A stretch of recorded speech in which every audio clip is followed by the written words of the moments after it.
Herkese merhaba arkadaşlar, kanalıma hoş geldiniz. Yepyeni bir video ile karşınızdayım.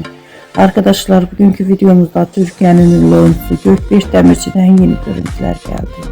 Gökberk Demirci arkadaşlarıyla birlikte eğlenceli mekandan muhteşem görüntülerini sosyal medya hesabından paylaştı. Ben de bu görüntüleri sizler için YouTube kanalımda video halinde sunuyorum arkadaşlar. Umarım beğenirsiniz.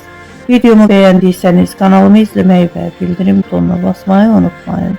Şimdilik benden bu kadar olsun. Yeni videomuzda görüşmek üzere.